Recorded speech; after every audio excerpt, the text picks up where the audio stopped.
Oh, jadi kamu ya yang ngusir Mas Khalid? Tuh, bentar Mas. Maksudnya apaan? Kamu tahu nggak siapa itu Mas Khalid? Loh, kan dia pekerja di kafe kan? Jadi pelayan yang di kafe itu kan? Pelayan gundolmu itu. Dia itu klien saya dari dulu. Setiap mau buat kafe baru, dia selalu hubungin saya. Tahu nggak? Bentar Mas. Saya kan nggak tahu soal ini. Alah, kamu itu baru aja dikasih tanggung jawab jadi mandor, udah sombong.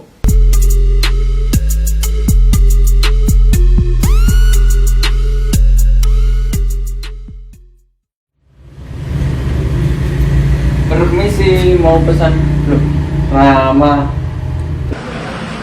Khalid, gimana kabarnya? Alhamdulillah, kamu gimana? Ya jelas baik lah. Ngomong-ngomong, lu kerja di sini? Iya nih, aku kerja di sini. Aduh, kerja tuh kayak gue liat. Kerja di perusahaan gede, sukses lagi. Wah, selamat, Ma. Cita-citamu ternyata terwujud. Iya dong, Rama. Oh iya, kamu mau pesan apa? Gua pesen yang paling spesial aja deh di sini. Oke, siap. Let, Iya, gimana? bawain air putih dulu dong. Males nih. Oke, siap. Maaf ya, Ram. Mama. Apa-apaan ini? Gimana sih lo? Bangsa nih selamat gua. Maaf ya, Ram. Ya sengaja. Bisa kerja gak sih lo? Maaf, Ram. Saya bersihin ya. Bersihin gimana? Ini udah basah kayak gini. Dasar, kerja gak becus. Ini ada apa ya? Lu pasti manajernya kan? Pelayan lu nih, gak becus. Maaf ya, Ma. Aku benar-benar minta maaf. Ah udah. Untung lu temen gue. Kalau bukan, gue bisa bikin lu dipecat dari sini. Kalau boleh nanya, itu tadi siapa ya, Bos? Temanku sekolah dulu. Oh, emang dari dulu sombong kayak gitu, Bos? Dulu sih nggak kayak gitu. Mungkin itu kena penyakit OKB, Bos. UKB apaan? Orang kaya baru. Sebenarnya meskipun kita sudah sukses, kita tuh nggak boleh sombong. Ingat, di atas langit masih ada langit. Wah, Bos nih udah bijak, sabar pula. Ah, kamu bisa aja.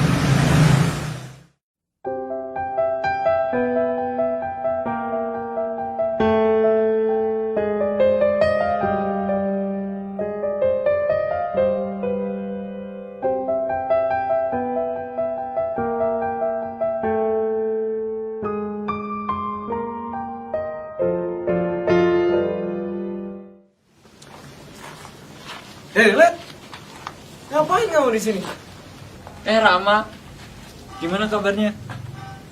Gak usah so akrab. Gua inget kejadian kemarin. Masa kamu belum maafin aku sih, Ram? Bodo amat. Lagian ngapain sih lu di sini? Aku tuh cuma lihat-lihat di sini. Lihat-lihat. Ini tuh proyekan gua. Gue mandor di sini. Kamu sekarang kok sombong gitu sih? Ah udahlah, gak usah ceramah.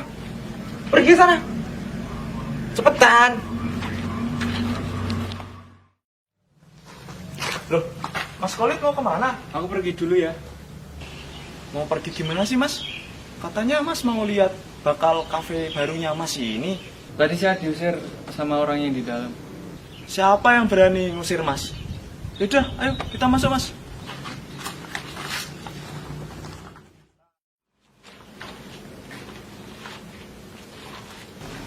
Duh, Silakan masuk, Mas Khalid. Mas Putra. Lah, lu ngapain di sini lagi? Oh, jadi kamu ya yang ngusir Mas Khalid? Duh, bentar Mas. Maksudnya apaan? Kamu tahu nggak siapa itu Mas Khalid? Loh, kan dia pekerja di kafe kan? Jadi pelayan yang di kafe itu kan? Pelayan gundolmu itu. Dia itu klien saya dari dulu. Setiap mau buat kafe baru, dia selalu hubungin saya. Tahu nggak? Bentar Mas. Saya kan nggak tahu soal ini. Alah, kamu itu baru aja dikasih tanggung jawab jadi mandor, udah sombong. Saya benar-benar nggak tahu soal ini. Sumpah, saya tidak tahu, Mas. Saya minta maaf. Pokoknya, saya nggak mau tahu. Kamu saya pecat. Mas, jangan, Mas. Jangan, Mas. Maafkan saya, Mas. Nggak. Kolit, maafin saya, Kolit. Makanya mah, jadi orang jangan sombong. Di atas langit masih ada langit.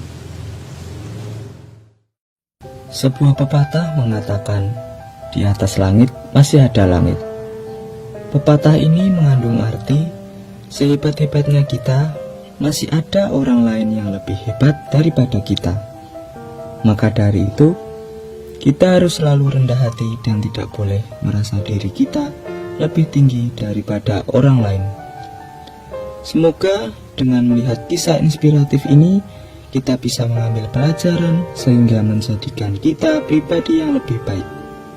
Terima kasih telah menonton video dari channel kami. Sebarkan kebaikan dari video ini dengan membagikan konten ini ke kerabat, teman, dan keluarga. Jangan lupa like, komen, dan subscribe. Sampai jumpa di video selanjutnya. Mbak, ini berapa?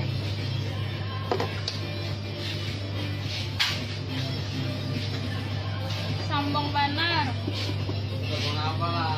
Pian loh. 11.500. Mbak, ada kondom? Ada kondom sebelah sana. Mana?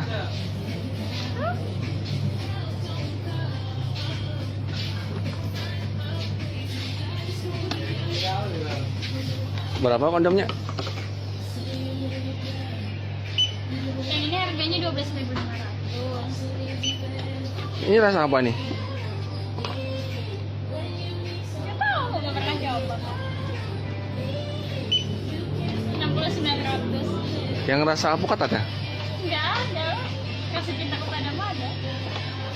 Ini dipakai di sini boleh? Nggak. Apa sih? Oh. Kalau Mbak suka yang mana? Aku sih sebenarnya suka yang warna pink, tapi karena yang mahalnya warna biru ya udah suka yang warna biru aja. Oh, tapi bisa dipakai di sini? Nggak bisa. Oh iya. Ini aja berapa totalnya? Apa sih? 11.500. Oh ya. Halo Mas, Mas di sini ada sarang burung nggak? Sarang burung. Sarang burung minuman itu? Bukan, yang sarang burung itu loh, yang sering dibeli sama orang-orang dewasa.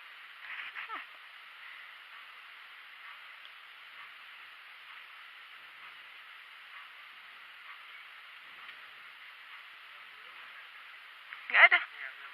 Masa nggak ada Mas? Itu loh yang apa namanya, yang banyak rasanya.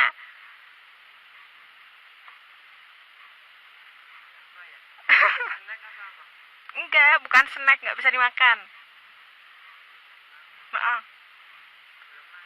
Belum ada di sini. Oh, belum ada po. Kira-kira Mas tahu nggak itu apa?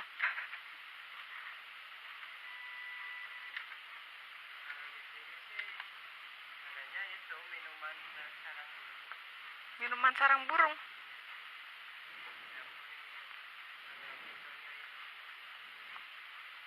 Itu nggak buat apa? Itu buat biasanya buat orang-orang dewasa kalau mau beli, buat pasangan.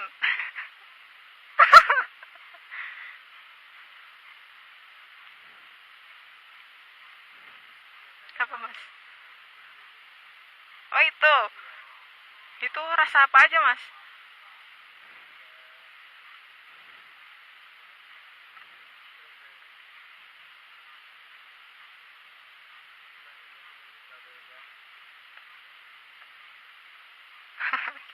Oke sih Mas. Dari sudut akidah teologis misalnya, memang tidak ada di dalam sumber primer Islam itu ajaran khilafah sebagai sistem. Tidak ada. Kita bisa berdebat kapan saja. Saya ingin tahu di mana dasarnya khilafah itu sebagai sistem. Ada dalam konteks-konteks yang lebih besar. Ini adalah kemudian khilafah. Bagaimana kemudian dikatakan bahwa khilafah ini adalah ideologi terlarang? Apalagi sampai kemudian dibandingkan. Oleh sebab itu bagi saya tetap berbahaya gerakan khilafah itu sebagai sebuah gerakan. Teman-teman sekalian, yang pengen saya sampaikan. Pertama-tama kalau kita mau konstruktif, kalau kita mau benar-benar berpikir untuk bangsa ini, berpikir untuk Indonesia yang sama-sama kita cintai ini, dakwah itu tidak mungkin dilakukan kalau kita nggak mencintai Indonesia. Andaikan umat Islam tidak mencintai Indonesia, maka Indonesia tidak akan merdeka. Dan kita perlu ingatkan pada semua pihak bahwa Indonesia ini merdeka, saham terbesarnya adalah umat Muslim. Dan umat Muslim ini adalah orang yang akan pertama kali berdiri ketika melihat kezoliman di depan mata mereka. Dan kalau misalnya teman-teman lihat ketika Islam kemudian menginspirasi para pejuang-pejuang kemerdekaan, kemudian untuk berdiri, kemudian untuk melawan penjajahan yang terjadi di Indonesia, maka penjajah pasti tidak suka. Penjajah akan mendiskreditkan gerakan-gerakan ini. Dikatakan gerakan inilah, gerakan itulah, gerakan yang sebagainya. Nah, pertanyaan saya, kalau seandainya ada persatuan umat, yang Masya Allah kalau antum datang ke sana, kita tidak usah berbicara tentang wasilah-wasilah hidayah yang dihantarkan lewat 212 itu. Tapi kalau seandainya Anda datang ke sana, Anda akan merasakan keharuan yang sangat luar biasa. Persatuan yang sangat hebat sekali. Artinya kalau ada yang nggak suka, jangan-jangan Anda ini bermental penjajah. Lalu kemudian yang terakhir banget, sorry Bang Karni, kan saya kan baru sekali. Baik, lalu kita yang terakhir. Kita bicara tentang konstruktif. Saya ini pembelajar. Artinya kalau kita ini semua adalah pembelajar, maka kita belajar untuk mencari kesalahan kita sendiri sebenarnya apa. Rasulullah ketika berdakwah ditolak, beliau kemudian menyalahkan dirinya sendiri. Bahwa sebenarnya apa salah saya? Apa kemudian yang menyebabkan kekurangan daripada usaha saya dalam berdakwah? Kita pun sama. Kita adalah pembelajar yang mencari kesalahan dalam diri kita sendiri. Walaupun kemudian kita menemukan kesalahan itu ada di pihak yang lain, tapi kita tidak gunakan kecuali untuk memberikan kebenaran bagi diri kita sendiri. Itu yang pertama. Yang kedua, kita sadari ada sesuatu hal yang memang terjadi di negeri ini. Polarisasi terjadi. Ada kemudian pecah belah di antara umat di negeri ini. Walaupun kemudian kemarin 212 bersatu tidak semuanya, tapi ini adalah momen persatuan. Kita tidak bisa pungkiri itu semua. Maka saya hadir di situ, karena itu adalah bagian daripada momen persatuan. Karena dalam kemudian kondisi pecah belah seperti ini, tidak ada yang lebih baik yang kita lakukan kecuali kita bersatu dan kemudian mendatangi tempat-tempat yang ada kemudian persatuan seperti itu. Dan saya sadar kemana-mana saya ditolak gitu kan ya. Ada beberapa tempat yang kemudian mengusir, menolak saya. Tapi saya yakin yang diusir itu bukan keinginan kita untuk bersatu. Bukan keinginan kita untuk kemudian mencari solusi yang terbaik bagi negeri ini. Dan bagi kami orang-orang Muslim, kami meyakini bahwa solusi yang diberikan